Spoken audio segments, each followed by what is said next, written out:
PSLV C-59 ராக்கெட்டின் விண்வெளி பயணம் நேற்று தொழில்நுட்ப கோளாறு காரணமாக நிறுத்தி வைக்கப்பட்ட நிலையில் இன்று மாலை விண்ணில் ஏவப்பட உள்ளதாக இஸ்ரோ அறிவித்துள்ளது.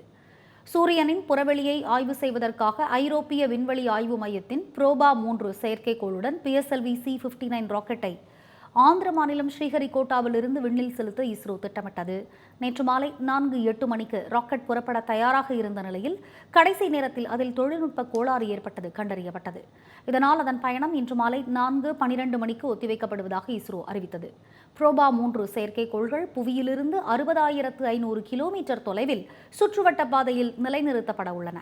அங்கிருந்தபடியே 2 செயற்கைக்கோள்களும் 150 மீட்டர் தொலைவில் அருகருகே பயணித்து சூரியனின் புறவெளியை ஆய்வு செய்ய உள்ளது குறிப்பிடத்தக்கது.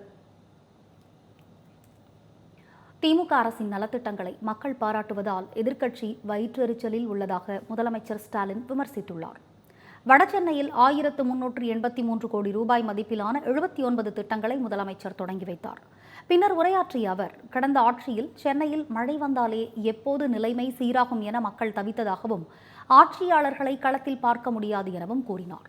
ஆனால் தற்போது மழை பாதிப்பு ஏற்பட அடுத்த நாளே சென்னை மீண்டெழுந்து விட்டதாக தெரிவித்த முதலமைச்சர், திமுக ஆட்சியின் போது சிலர் அவதூறு பரப்பி மலிவான அரசியல் செய்து வருவதாக குற்றம் சாட்டினார்.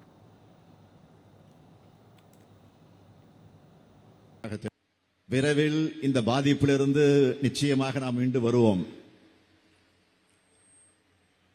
கடந்த காலங்களில் மழை வெள்ளத்தால தவிச்ச சென்னையை மீட்டெடுத்த மாதிரி மற்ற பகுதிகளையும் விரைவாக நாம் மீட்டெடுப்போம். ஒட்டுமொத்த தமிழ்நாடும் மீண்டு வரும். இப்பவே சில மாவட்டங்கள் முழுமையாக மீண்டு வந்து கொண்டிருக்கு. அல்லல் படக்கூடிய மக்களுடைய வேதனைகளை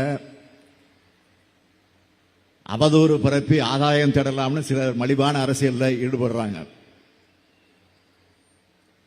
கடந்த ஆட்சியில் அது எந்த ஆட்சி என்பது உங்களுக்கு தெரியும்.